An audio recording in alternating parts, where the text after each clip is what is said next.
నమస్కారం. వెల్లా న్యూస్కి స్వాగతం. ముందుగా ముఖ్యాంశాలు. పట్నంలో పింఛన్లు పంపిణీ చేసిన చీఫ్ విప్ జీవి. సమస్యల పరిష్కార వేదిక ప్రజా దర్బార్. వినుకొండ పట్నంలోని 15వ వార్డులో పింఛన్లు పంపిణీ కార్యక్రమం నిర్వహించారు. కార్యక్రమానికి రాష్ట్ర ప్రభుత్వ చీఫ్ విప్ స్థానిక శాసనసభ్యులు జీవి ఆంజనేయులు ముఖ్య అతిథిగా విచ్చేసి పింఛన్ పంపిణీ కార్యక్రమాన్ని ప్రారంభించారు. ఈ సందర్భంగా ఏర్పాటు చేసిన విలేకరుల సమావేశంలో ఆయన మాట్లాడుతూ, నెల్లూరులో జైలు దగ్గరకు వెళ్లి ముసలి కన్నీళ్లు కాచుతున్న జగన్ సోదరి లాంటి ప్రశాంతి రెడ్డిపై నీచమైన వ్యాఖ్యలు చేస్తే కనీసం ఖండించకపోవడం దుర్మార్గం కాక ఏమిటన్నారు. మిథున్ రెడ్డిది అక్రమ అరెస్ట్ అని జగన్ అనడం విచిత్రంగా ఉందన్నారు. జగన్ అవినీతి ఆకలి కారణంగానే మిథున్ రెడ్డి జైలుకు వెళ్లారన్నది బహిరంగ రహస్యం అన్నారు.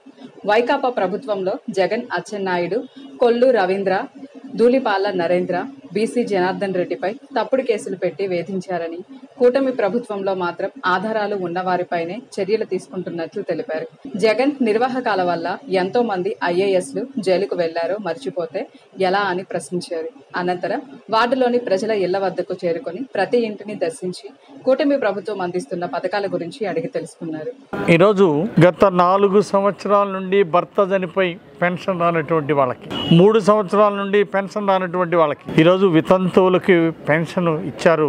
శ్రావణ శుక్రవారం రోజు 1వ తేదీనే కొత్త పెన్షన్లు అందజేసినటువంటి చంద్రబాబు నాయుడు గారికి ఈరోజు వితంతు మహిళలు చంద్రబాబు గారికి జేజేలు పలుకుతూ ఉన్నారు. గత ప్రభుత్వంలో అర్జీలు పెట్టుకున్నా, ఎన్నిసార్లు పెట్టుకున్నా సరే పట్టించుకున్న పాపాన పోలేదు. ఈరోజు ఈ విధంగా చేయటం దుర్మార్గం. గత ప్రభుత్వంలో పట్టించుకోకపోవడం బాధాకరం. అప్లికేషన్ పెట్టుకున్న వాళ్ళు కాళ్ళు అరిగిపోయేలాగా, చెప్పులు అరిగిపోయేలా తిరిగారు తప్ప ప్రయోజనం లేకుండా పోయింది. ఈరోజు ఎన్డీఏ ప్రభుత్వం వచ్చినప్పుడు ఆడపడుచుల కన్నీళ్లు తుడవడానికి ఈరోజు ఈ పెన్షన్లు ఇస్తున్నాం. భవిష్యత్తులో ఇంకా అర్హులైన పేదలందరినీ గుర్తించి కొత్త రేషన్ కార్డులు ఇప్పుడు దరఖాస్తులు పెట్టుకోమన్నాం. కొత్త రేషన్ కార్డు దరఖాస్తు పెట్టుకున్న వాళ్ళకి రేషన్ కార్డులు ఇస్తాం. ఆ తర్వాత కొత్త పెన్షన్లు కూడా మళ్ళీ అందజేస్తాం. అట్లాగే మహాత్మా గాంధీ గారి విగ్రహం గురించి రాజకీయం చేస్తున్నటువంటి మాజీ ఎమ్మెల్యే గతంలో ఆయన కారుకి వెళ్ళటానికి అడ్డం వస్తున్నాయని ఇళ్ళు కూల్చేశాడు. అయ్యా కోర్టు ఆర్డర్ వచ్చిందే మహానుభావుడు అంటే దాన్ని కూడా లెక్క చేయకుండా, పేదలనే కనికరం లేకుండా సురేష్ మహల్ రోడ్లో ఆయన ఇంటికి పోవడానికి రోజు కారుకి అడ్డం వచ్చిందని చెప్పేసి ఇళ్ళు కూల్చేశాడు. ఈరోజు పట్టణాభివృద్ధిలో భాగంగానే ఆర్యవైశ్య నాయకులతోటి, వాసవి క్లబ్ వాళ్ళతో మాట్లాడి గాంధీ గారి విగ్రహం వాళ్ళ అనుమతితో తొలగించి భవిష్యత్తులో ఆర్యవైశ్య సంఘం అలాగే మహాత్మా గాంధీ గారి అభిమానులతోటి ఒక కాంస్య విగ్రహం ఒకటి వినుకొండలో ఒక పెద్ద కాంస్య విగ్రహం 9 అడుగుల 10 అడుగుల కాంస్య విగ్రహాన్ని ఏర్పాటు చేయాలనేటువంటి ఆలోచనతోటి మరి ఈరోజు ఆర్యవైశ్య సంఘం ముందుకు రావటం నేను అభినందిస్తున్నా. దానికి ఆర్యవైశ్య సంఘంతో చెప్తాను, నేను కూడా 1,00,000 రూపాయలు విరాళాన్ని ఇస్తున్నా. కాంస్య విగ్రహం లేదు ఈరోజు వినుకొండలో మహాత్మా గాంధీ గారిది. మహాత్మా గాంధీ గారి కాంస్య విగ్రహం చాలా అవసరం. మహానుభావుడు, దేశానికే స్వతంత్రం తీసుకొచ్చినటువంటి జాతిపిత మహాత్మా గాంధీ గారంటే మా అందరికీ ఎంతో గౌరవం. అందుకే వారి కాంస్య విగ్రహానికి ఆర్యవైశ్య సంఘం, వాసవి క్లబ్బు, అట్లాగే విశ్వ హిందూ పరిషత్తు వీళ్ళందరి సమన్వయంతో చక్కగా మేము ఎన్డీఏ సహకారం ఇస్తాం, ఎన్డీఏ పార్టీ సహకారం ఇస్తాం. బ్రహ్మాండమైన మహాత్మా గాంధీ గారి విగ్రహం పెడతాం. ఇది కక్ష సాధింపు కోసం మహాత్మా గాంధీ విగ్రహం తొలగించలా. ఈరోజు గతంలో ప్రజల మీద కక్ష సాధింపు చర్యలు చేసిన ఆయన, గతంలో అన్యాయంగా పేదలు ఇల్లు కూల్చినట్టు ఆయన ఈరోజు రాజకీయం చేస్తూ ఉన్నాడు, శవ రాజకీయాలు చేస్తున్నాడు. శవ రాజకీయాలు అంత మంచిది కాదు. ఈరోజు మహాత్మా గాంధీ గారి విగ్రహాన్ని ఎవరో కావాలని తొలగించినట్టు ఈ నాటకాలు బోటకాలు ఆపితే మంచిగా ఉంటుంది. అదే మున్సిపల్ కమిషనరు మరి పట్టణంలో అభివృద్ధిలో భాగంగా ఆర్యవైశ్య సంఘ నాయకులతోటి సంప్రదించిన తర్వాతనే దాన్ని తొలగించామని చాలా స్పష్టంగా చెప్పడం జరిగింది. ఈరోజు ముసలి కన్నీళ్లు గారుస్తూ ఈరోజు దాని మీద ధర్నాలు చేయటం, ఎవరిని మోసం చేయడానికి మీరు చేస్తున్నారు? ఎందుకు మోసం చేయడానికి ప్రయత్నం చేస్తున్నారు? మహాత్మా గారి గురించి ఏమైనా ఒకటి చేశారా మీ ప్రభుత్వంలో ఉన్నప్పుడు? మహాత్మా గాంధీ గురించి ఏం చేశారు? మీ ప్రభుత్వంలో ఉన్నప్పుడు నాసి రకం బ్రాందీ విస్కీలతోటి 35 లక్షల మందిని హాస్పిటల్ పాలు చేశారు. జగన్మోహన్ రెడ్డి జే బ్రాండ్ తాగిచ్చి 32,000 మంది ప్రాణాలు బలిగొన్నారు. బందిపోటు దొంగల కంటే ప్రమాదమైన వ్యక్తి జగన్మోహన్ రెడ్డి. కారణం ఏంటంటే 3,700 కోట్ల రూపాయలు లిక్కర్ స్కామ్ చేయడం కోసం, అవినీతి సంపాదన కోసం నాసి రకం బ్రాండ్లు ఇచ్చి, మద్యం ఇచ్చి 35 లక్షల మంది హాస్పిటల్ పాలు చేసి 3,200 మంది ప్రాణాలు తీసినటువంటి వాడు నరహంతుడు కాక ఇంకేంటండి? మాజీ ముఖ్యమంత్రి జగన్మోహన్ రెడ్డి బందిపోటు దొంగ కంటే కిరాతకుడు. నరహంతకుడు కాబట్టే 3,200 మంది చావడానికి కారకుడయ్యాడు. మీ నాసి రకం బ్రాంతి విస్కీల వలన, మీ జే బ్రాండ్ల వలన ప్రజలు నాశనం చేశారు. దీనికి ఏం సమాధానం చెప్తాడు జగన్మోహన్ రెడ్డి? నిన్న పరామర్శలు చేస్తూ ఉన్నాడు. ఈరోజు అబద్ధాలకి, అసత్యాలకి, తప్పుడు కేసులకి, దుర్మార్గాలకి బ్రాండ్ అంబాసిడర్ జగన్మోహన్ రెడ్డి. ఈరోజు జైలు దగ్గరికి వెళ్ళి ముసలి కన్నీళ్ళు గారుస్తున్నాడు. ఏంటి ప్రశాంత్ రెడ్డి ఒక నీ సోదరు లాంటి దాన్ని దుర్మార్గంగా మాట్లాడితే దాన్ని ఖండించాల్సింది పోయి సిగ్గు లేకుండా జైలుకి వెళ్ళి పరామర్శిస్తాడా? ఏం సమాధానం? ఏం నీ ఆలోచన ఏంటి? అంటే దుర్మార్గాలను ప్రోత్సహిస్తావా? అంటే లేడీస్ని, ఆడపడుచుల్ని, సోదరీమణుల్ని ఏడిపించిన వాళ్ళని అంటే నువ్వు ఎంకరేజ్ చేస్తావా, ప్రోత్సహిస్తావా? ఏంటి దుర్మార్గపు ఆలోచనలు? మిథున్ రెడ్డిని అన్యాయంగా కేసు పెట్టారంటారు. అసలు తప్పుడు కేసులకే బ్రాండ్ అంబాసిడర్ జగన్. ఏంటి ఈ ముసలి కన్నీళ్ళు ఏంటి? మిథున్ రెడ్డి అరెస్ట్ కావడానికి కారణం ఎవరు? నువ్వే కదా.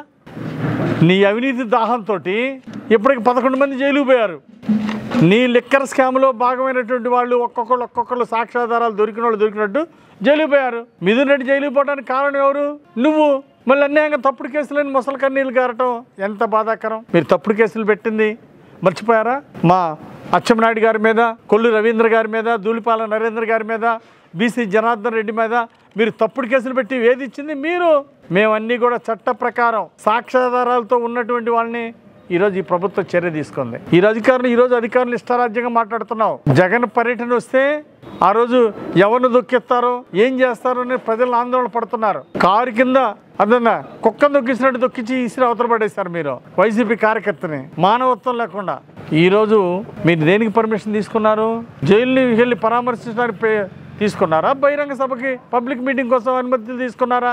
దేనికి రచ్చ చేస్తున్నారు? ఏంటి మీ బాధ? ఈరోజు జగన్ బాధల్లో ఒకటే, తెరలగట్టలేదని, షాపులు మూసేపించలేదని, చెట్లు నరకలేదని. ఆయనకి చెట్లు నరికితే ఆనందం, తెరలు కడితే ఆనందం. జనాలు ఆయన కనపడకూడదు. మరి ఆ విధంగా చేయలేదని ఏడుపు. ఈరోజు అంటే పరదాలు కట్టాలా, షాపులు మూసేపించాలా, చెట్లు నరకాలా జగన్ రావాలంటే? ఇవన్నీ ఇప్పుడు కూడా ఎట్ట సాగుతాయి మీకు? మీరు చేసిన దుర్మార్గాలు ఏంటి? ఇసుక మీద మాట్లాడే అర్హత ఉందా నీకు? ఇసుకలో 1000 కోట్లు దోచుకున్నటువంటి మీరు మా ఇసుక విధానం మీద మాట్లాడే నైతిక హక్కు మీకుందా? ఎవరిచ్చారు మీకు ఈ నైతిక హక్కు? ఇసుకలో దోసింది మీరు. ఈరోజు ఏం మాట్లాడుతున్నారు? మాట్లాడే హక్కు మీకు ఎక్కడుంది? తప్పుడు కేసులు పెట్టి వేధించింది మీరు, ఇసుకలో దోచింది మీరు. లిక్కర్ స్కామ్లో 3,700 కోట్లు దోచి ఈరోజు ప్రజల ప్రాణాలని నరహంతకులుగా ప్రజల ప్రాణాలు బలికొన్నది మీరు. మీరు సిగ్గుపడాల. మీరు చంద్రబాబు గారు బాయిలో దూకాలంటున్నాడు. చంద్రబాబు గారు కాదు, జగన్మోహన్ రెడ్డి వెళ్ళి గంగలో మునిగితే ఏమన్నా కొద్దిగన్నా పోతాయి. భారతీయ కమ్యూనిస్టు పార్టీ సిపిఐ నియోజకవర్గ సమావేశం శివయ్య భవన్లో సెంట్రల్ పార్టీ సైదా అధ్యక్షతన జరిగింది. ఈ సందర్భంగా సిపిఐ జిల్లా కార్యదర్శి మారుతి వరప్రసాద్ మాట్లాడుతూ, సిపిఐ పార్టీ పుట్టి నేటికి 100 సంవత్సరాలు అయిన సందర్భంగా సిపిఐ జిల్లా ద్వితీయ మహాసభలు ఆగస్టు 7, 8 తేదీలలో వినుకొండపట్నంలో ఘనంగా నిర్వహిస్తున్నామని, 7వ తేదీ మధ్యాహ్నం భారీ ఎత్తున వేలాది మంది ప్రజలతో భారీ ప్రదర్శన శివయ్య స్తూపం వద్ద బహిరంగ సభ జరుగుతుందన్నారు. వినతులతో వచ్చే ప్రజల ప్రతి సమస్యను పరిష్కరించడమే తమ ప్రభుత్వ ధ్యేయమని చీఫ్ విప్ వినుకొండ ఎమ్మెల్యే జీవి ఆంజనేయులు అన్నారు. 5 ఏళ్ల వైకాపా ప్రభుత్వం ప్రజల సమస్యలు, అర్జీలను పూర్తిగా పట్టించుకోకపోవడమే ఇప్పటికే ఎదురవుతున్న ఇబ్బందులకు కారణమన్నారు ఆయన. వినుకొండ చీఫ్ విప్ జీవి ఆంజనేయుల కార్యాలయంలో నిర్వహించిన ప్రజా దర్బార్ పలువురు ప్రజల సమస్యల పరిష్కారానికి వేదికగా నిలిచింది. స్థానికుల నుంచి వచ్చిన పలు సమస్యలను అధికారులతో కలిసి స్వయంగా జీవి ఆంజనేయులు పరిశీలించి వాటి పరిష్కారానికి తగిన చర్యలు తీసుకుంటామని హామీ ఇచ్చారు. పట్నంలోని తిమ్మాయిపాలెం రోడ్డులో గల నమాజ్కుంట ప్రాథమిక పాఠశాల విద్యార్థులకు జన విజ్ఞాన వేదిక అధ్యక్షులు, జాషువా సమాఖ్య గౌరవ అధ్యక్షులు, కవి, రచయిత కమలారాం విద్యార్థులకు నోట్ పుస్తకాలు, పెన్నులు బహుకరించడం ఎంతో అభినందనీయంగా ఉందని పాఠశాల ప్రధాన ఉపాధ్యాయులు బాలాజీ నాయక్ తెలిపారు. కవి కమలారాం అనేక పాఠశాలల్లో పేద విద్యార్థులకు వారి తల్లిదండ్రుల జ్ఞాపకార్థం పుస్తకాలు, పెన్నులు, పలకలు అందించడం ఎంతో సంతోషంగా ఉందన్నారు. మంచి సహృదయం, సేవాభావం గల వారిని పాఠశాల ఉపాధ్యాయులు సిహెచ్ రామకృష్ణ, విమల టీచర్, రఫీ ఆధ్వర్యంలో కమలారాం దంపతులను దుశాల్వాలతో సత్కరించారు. ఇంతటితో వెనిలా న్యూస్ సమాప్తం. తిరిగి రేపటి వెల్లా న్యూస్లో కలుసుకుందాం. నమస్కారం.